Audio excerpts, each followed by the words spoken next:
আজকের আমি বেগুনের পনিরের ভর্তা করছি, তাই আমি সাদা তেল দিয়ে দিলাম। পেঁয়াজ কেটে রেখেছি, এবার পেঁয়াজ দিয়ে দেবো। তেলটা গরম হবে ভালো করে। এখানে তেলটা আমার ভালো গরম হয়ে গেছে। দুটো পেঁয়াজ কেটে রেখেছি, এটা আমি তেলের মধ্যে ভেজে নেব। একটু লাল লাল করে ভেজে নেবো, তারপর আমি টমেটোটা দিয়ে দেবো।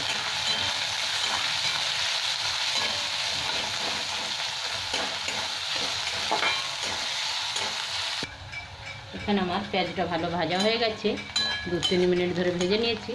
এবার আমি দিয়ে দিচ্ছি একটু হলুদ, আর দিয়ে দিচ্ছি কাশ্মীরি লঙ্কার গুঁড়ো। বেশি কিছু মশলা না এতে।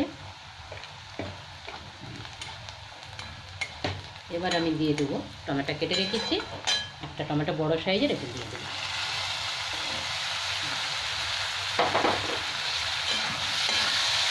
আবার আমি এই টমেটো 2-3 মিনিট ধরে ভেজে নেব, তারপর আমি নুন দেবো। টমেটোর মধ্যে একটু আমি নুন দিয়ে দিচ্ছি, দিলে টমেটোটা গলে যাবে ভালো। এই আরও 2-3 মিনিট ভালো করে একটু ভেজে নেব, তারপর আমি কাঁচা লঙ্কা দিয়ে দেবো এর মধ্যে। এখানে আবার দিয়ে দিলাম একটু কাঁচা লঙ্কা কেটে রেখেছি একটা, এটি দিয়ে দিচ্ছি। দিয়ে দিলাম ধনেপাতা শুকনো, কেন কি আমার কাছে এখন তাজা ধনেপাতা নেই, এই শুকনোটা আছে, শুকনোটাই দিয়ে দিলাম একটু। এবার আমি পনিরটা গ্রেট করে রেখেছি, পনিরটা দিয়ে দিলাম। 250 পনির এখানে। এটা পরোটার সাথেই খুব ভালো হয় খেতে, আর রুটির সাথে। এটা আমাদের বাড়িতে প্রায় হয়।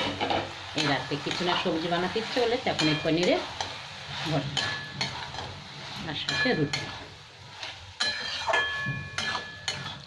হয়ে গেল আমার পনির ভর্তা। সামান্য একটু চিনি দেবো, পনির তো একটু মিষ্টি মিষ্টি ভালো লাগে।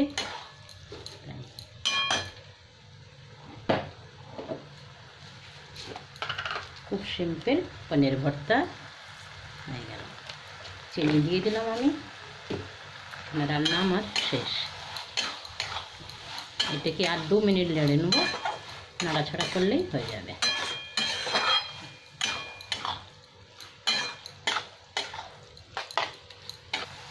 এখানে আমার 2 মিনিট হয়ে গেছে, নাড়াছাড়া করে চতুর্দিক থেকে তেল ছেড়ে দিচ্ছে পনিরের।